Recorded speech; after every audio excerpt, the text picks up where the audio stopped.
In this skill, we're going to be looking at proportionality.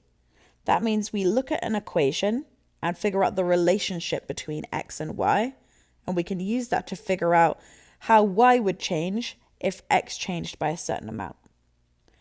There are two types of proportion. There's direct proportion,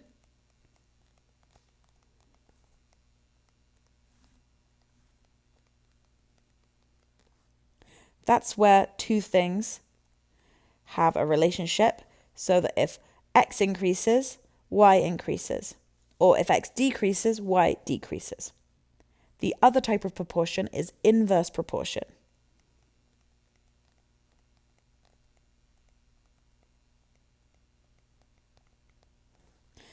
For example, y is proportional to 1 over x.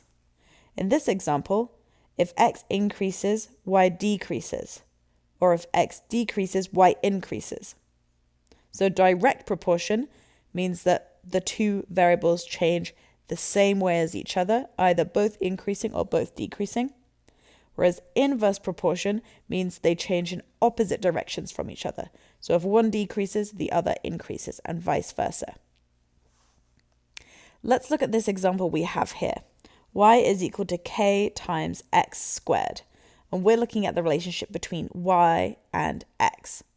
So that fish symbol I've been drawing means proportional. It's not equal, it's proportional to. So it's describing how something would change. K in this example is just a constant multiplying value. So another way we could write this equation is y is proportional to x squared. And we can see this one's directly proportional. So if x increases, y is also going to increase. Now, in the question we're asked, what would happen if x was divided by 3? So a trick for solving this kind of proportion problem is to firstly set everything equal to 1 on the right-hand side. So we're going to set k is equal to 1, and we're going to set x is equal to 1. So that gets us, for y equals k times x squared, 1 multiplied by 1 squared, which just gets us an answer of 1.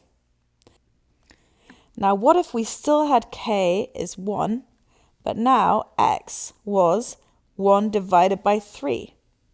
Since we're told that x was divided by 3 in the question. So I'm going to put those in my equation again. K multiplied by x squared. So k I'm still going to set as 1, but x I'm going to set as 1/3 squared. So 1/3 squared is the same as 1/9. So we can see here that if x was divided by 3, the result is that y went from being 1 to being 1/9. So y was divided by 9.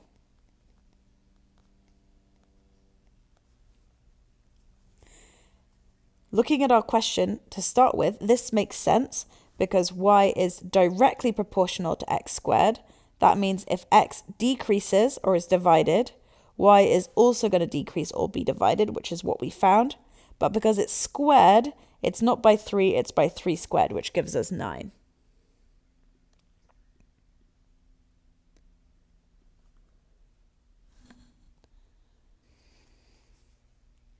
Now in this question, we have y is equal to k divided by x. Now remember, another way to write that is instead of using equals and the k, we can just use the fish symbol, which means proportional to, and it would be 1 over x. So this is inverse proportion here. So if x increases, y is going to decrease, and vice versa. So now let's try and figure out what would happen if x was multiplied by 2.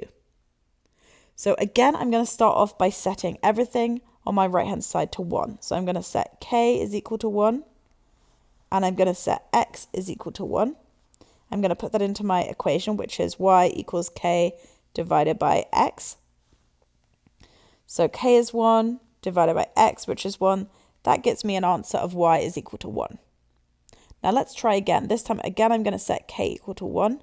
But for x, the question says multiplied by 2. So I'm going to set x to 2. So we can go ahead again and put that into our equation. Y equals k over x. So this time we've got k, which is 1, and x, which is 2. So y is a half. So in the first equation we did, y was equal to 1. Then when we multiplied x by 2, we ended up with y is equal to a half. In other words, y divided by 2. So we found when x was multiplied by 2, y would divide by 2. So this matches up exactly with what we expected with inverse proportion. When one thing increases or multiplies, the other would decrease or divide. Let's do one more question of this type. In this question, we have y squared is equal to k divided by x. So again, in other words, we can write this as a proportion statement. Y squared is proportional to, we ignore the k, and we just have 1 divided by x. So this is inverse proportion. We're expecting that when x increases, y will decrease and vice versa. However, in this one, y is squared. And since I'm trying to find what would happen to y, first I'm going to rearrange my equation to get y on its own before I try and figure out what would happen when I multiply x by 3. So we have y squared is equal to k divided by x. To get rid of the squared, I'm going to square root on both sides of my equation. So the squared and the square root will cancel out on the left, leaving me with y is equal to the square root of k divided by the square root of x. So that's the equation that I'm going to use. And I'm asked if x was multiplied by 3, what would happen to y? So again, in my first situation, I'm going to set everything on the right-hand side of my equation equal to 1. So I'm going to set k equal to 1. I'm going to set x equal to 1. And I'm going to do y is equal to the square root of k divided by the square root of x. So I've got y is equal to the square root of 1 divided by the square root of 1, which gets me an answer of 1. Now on the right-hand side, now I'm going to do the same thing, setting k is equal to 1, but the question asks what happens when x is multiplied by 3. So I'm going to set x equal to 3. So again, using my equation, y is equal to the square root of k divided by the square root of x. K is 1, so that's going to be the square root of 1, divided by the square root of x. X is 3, so that's the square root of 3. So I've got y is equal to the square root of 1, which is just 1, divided by the square root of 3. So in this example, we can see from when x was 1, we got y as 1. When x was 3, we got y is 1 divided by root 3. So y divides by the square root of 3. So that's going to be our answer here. If x was multiplied by 3, y would divide by the square root of 3. And again, we can tell this is inverse proportion because we multiplied x and the result was that y divided, which is what we expect from inverse proportion because we have x on the bottom of the fraction.